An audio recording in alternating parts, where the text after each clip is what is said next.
Good morning. Welcome to the second day of your class experience. Hopefully it's good. I want to tell you a couple of things.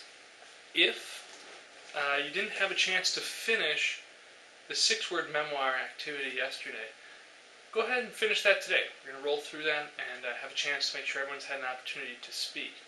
There is, though, a second important thing that needs to occur today, and that's going over some policies. I know I mentioned that yesterday, so we'll take a look. Hopefully, dun dun dun, you have this green sheet. We'll take a look at the top. Look at that. Mr. Miller's goals and guidelines. Okay. If you don't already have this, I'm sure your substitute or Mr. Stager will be able to handle giving these out to you. Please put them in your 3-ring binder. That adds another reminder. If you have not yet purchased a 3-ring binder for this course, do make sure that you do that. For example, 3-ring binder could work. All you need is something with rings. Doesn't have to be too big. Loose leaf paper, 3-ring binder. We're going to use it frequently.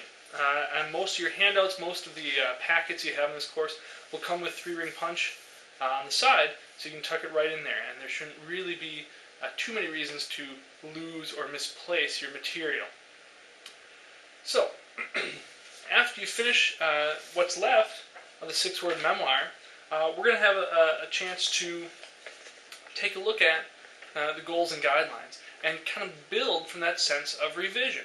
Now, we mentioned yesterday that with the 6-word memoir, you might feel like you want to revise. You might feel like you need to add a different draft of your memoir, and that's okay. We might have an opportunity to do that.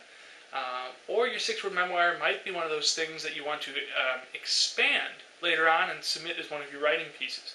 We'll talk about that when I return, about the writing piece process. So today, with your green sheet, here is what we're going to do. We're going to have this chance to revise and redraft the policies for this course.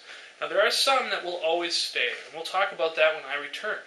We might want to word them differently.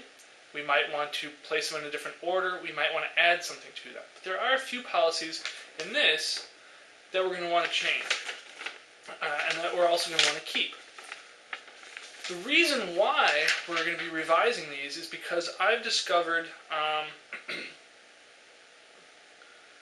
after thinking about the direction of this course for a while, I would like to go kind of in a slightly new direction this year. And each year is always a little bit different from the last, from the previous year.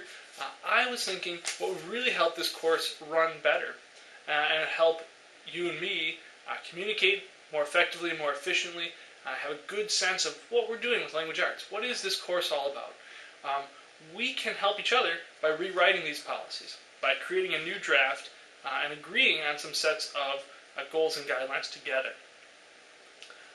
Having your input into designing the day-to-day policies would be fantastic. And it's really an update.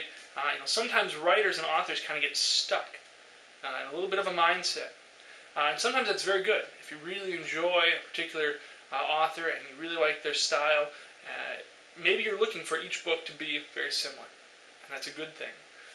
Sometimes, though, authors realize, or it takes a while to realize, that to more effectively communicate, to really get across their message, to represent their perspective, they need to continuously revise the material. And we want to do that as well. To represent ourselves best, we want to make sure our ideas are the best edition possible at that time. So what we come up with still will probably be a draft. And it might be revised next year, it might be revised at semester. What we'll find in the writing process, like I mentioned, we're always looking for the best draft yet.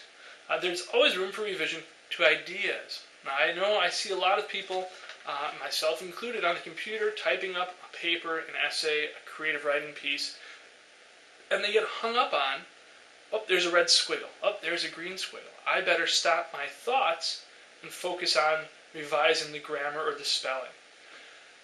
That's good for the end of a piece. When all your ideas are in place, then you want to revise for editing. But what we really want to do is revise the